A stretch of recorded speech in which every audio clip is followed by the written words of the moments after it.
Sarap na luto mo ma. Ang bangis. Oh. Kahit pa ito eh, mukhang lang service food. Kumakas na service food.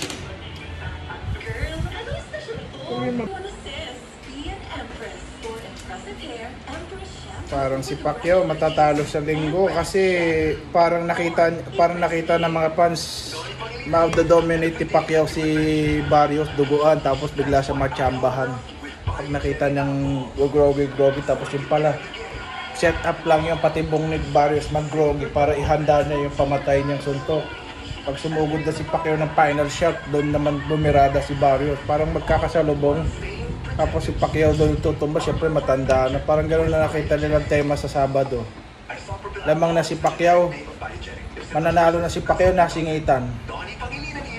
Kasi gigil na si Pacquiao, hindi niya makontrol daw yung gigil niya. Kaya sabi ni, ang training sa boxing din pati, bawasan yung gigil kasi doon ka magiging careless pala eh, sa mga tirada mo pag gigil ka. Bawasan daw yung gigil. Tamang gigil lang kasi pagka nasobrahan daw, wala nang game plan nyo. Hindi mo ma-execute kasi gigil ka na eh. Magtatapon, hindi mo na inaisip may depensa. Kaya hindi mo naman magtapon. Ayoko nagtapon. Okay.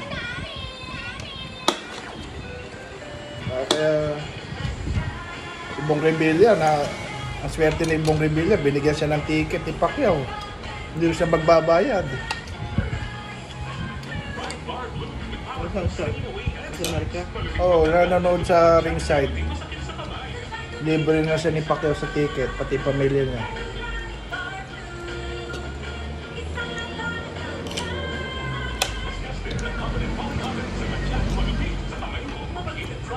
Ringside pa.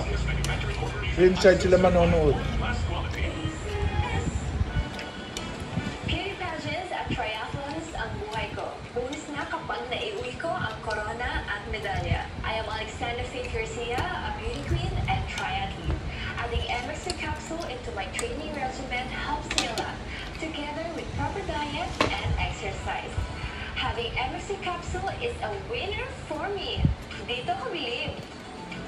Mahalagang paalala, ang MX3 capsule hindi gamot at hindi dapat gamitin paggamot sa anumang uri ng sakit. MX3 capsule helps avoid pain discomfort. Iwas sa sakit. Sa panahon ngayon, ikaw ba'y sigurado? Ikaw ba'y protektado? Ang pamilya ay i-shield mo. Sa pamilya, i-shield mo. Matibay, i-shield mo. Capsule, patay ang 99.9% of bacteria and virus tested. Believe ang mga eksperto sa Philippine Nurses Association.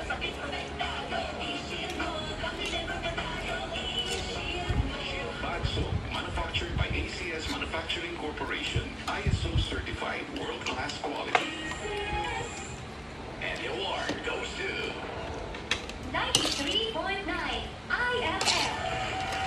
Muli tayo mga idol. Itinahal ang 93.9 IFM Manila, the best FM station sa Metro Manila. Best FM station in Metro Manila. Sa 28th KBP Golden Dog Awards. At maraming salamat sa mensahe ng pagbati mula sa ating chairman and president ng RNN Networks, Mr. Eric Canoy. Congratulations, 93.9 IFM Manila, for receiving the Golden Globe Award for the best FM station in Metro Manila. I'm proud of your consistent hard work that enabled you to achieve such a milestone. And to all our RNN stations that has inspired and continue to aspire to greater heights for our network. Thank you very much. Makakaasa mo ngayon Kawawa si Jimber, hindi pinalaban ng ama niya. at mas nakakaaliw na mga programa. Ama niya na yan ha.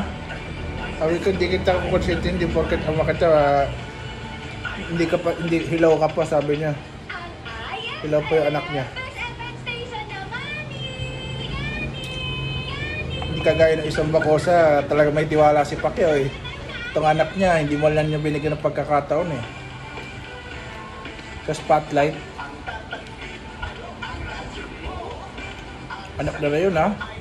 Pwede na konsinti. Pero siguro nagpapasimpatiya lang yon sa mga tao. Kasi sasabihin naman ng iba, bakit pinababayaan mo na ng ano, tama na ikaw lang boksingero. Pati anak mo, gagawin mo pala bigasan, ano. Playing chef yun, paboril sa kanya simpati sa kanya. Mababas siya, putik, ama, pinabayaan yung anak niya, ano, porket legend, akala legend din yung anak niya. Magkaiba.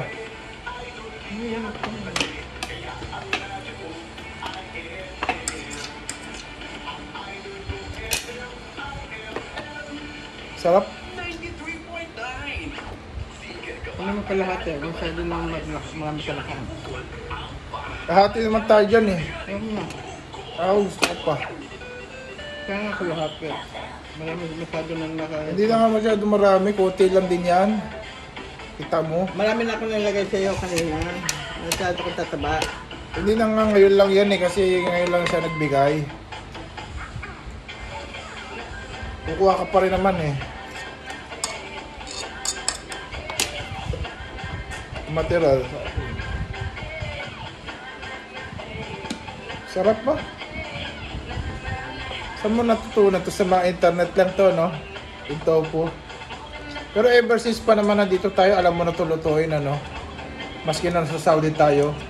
Pero hindi mo to naluluto. Niluluto mo na talaga adobo. Wala kasi mga tofu dun eh, no? Ano naman ang mga tutulog ko?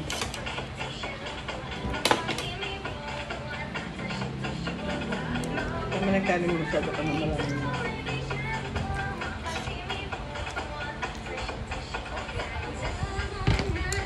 Ano mo ito? Bukas yan. Marami ka na. Kaya na ko na. Bukas na. Ito pwede na to, oh. Pwede na lang to, eh. Kung may 1 cup eh, hindi na ako mapetempt eh. Kaya mo na.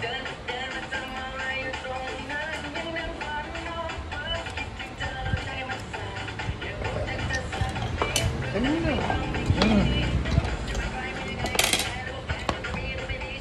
Kaya ko dito. Para malasa. Mix mo ha. Hindi maiwan ng ano. Para kahit mawala yung ulam, may lasa na yung kanin. Napaulan. Tofu rice. Babala mo yun. Tofu rice. Babala mo ito para madaling lasan. Okay, kutsara mo.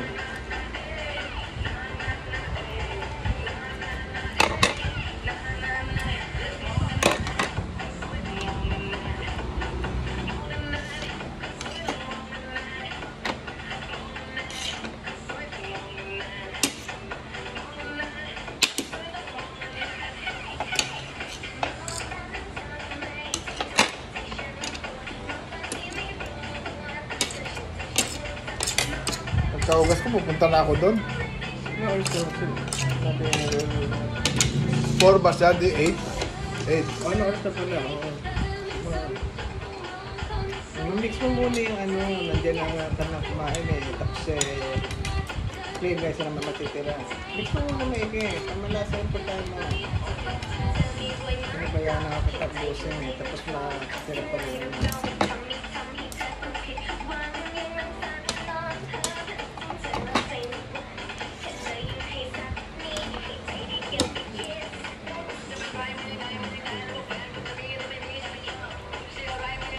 Hindi mo tinake yung adobo niya kasi nagluto ka, no? Sa kanin pa.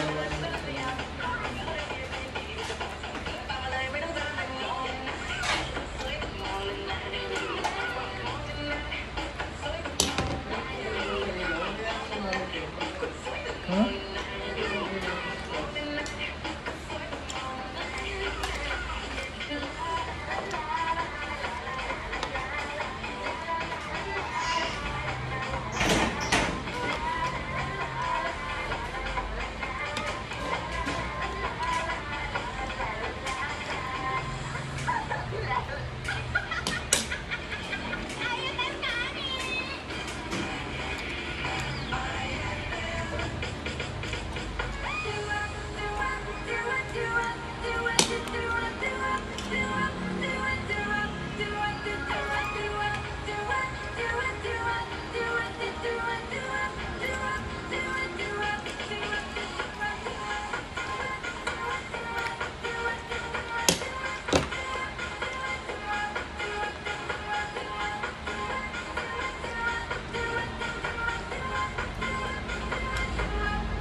Sinadya daw pala yung pagkakacrash ng India. Confirm na. Mass murder by the two pilots. Pinrest nila yung dapat na hindi press, di ba yung engine, yung pang-lift ng aeroplano. Dapat pa isa-isa muna yung ipe-press. Sabay sila, bawal yon. Nag-press sila ng sabay na ganon, yung pang-uplift ng ano. Mali yun, dapat isa muna. Sinabay nila parehas. Nagkandaleche-leche, gumanong-ganon yung ano.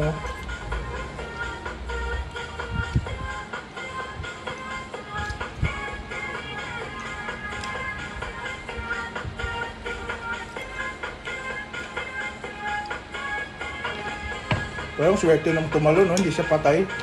Pero wasak-wasak din yung mukha niya. So,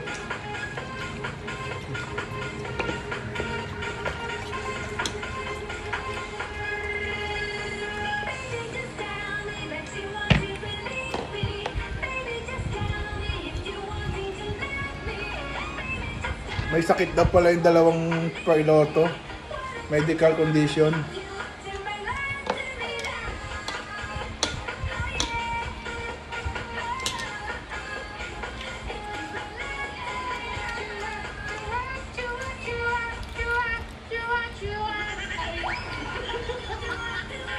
Nagutom ako, nakita ko ang daming ano eh. Ang daming mga foodang na dumadaan dito sa akin, Yusmi. Yusmi yun, charap-charap. Oh? Bakit kaya ganun? Pagka ang daming lumalabas, lalo na yung napadaan ka sa mga pagketa, yung mga pakrina. At may pera ka, di ko alam bakit wala kang ganang kumain. Kung kailan wala kang perang dala, saka masarap kumain. Bakit ganun? Oh, sarap-sarap. Lalo na kanina may nakita ako na parang ano, parang package na kain. Tapos good for 12 packs yata. Dahil pagpipilian, no? Sabi Johnny B, baka ma-high blood. Diyos ko, kung ma-high blood ka, lalo pag walang pera, ma-high blood ka. Bakit? Yung tipong gusto mong gawin yung mga bagay, hindi mo magawa kasi wala kang pera, ang ending, ma-high blood ka. Yung mga taong may pera, hindi sila basta-basta na-high blood. Na-high blood lang pag may mga pida-pida sa paligid. O, kumain na kayo. Anong ulam niyo? Oh, sarap-sarap ng ulam niyo. Sarap kaya kumain ng munggo na ano, na may gata at maraming sili. Yeah. Pero may imamarating muna ako sa inyo, mga boys at mga boys. Yung boys. Ikot na kayo dyan, ha? Tirahin ko muna ito, baka tirahin pa rin iba. Let's go!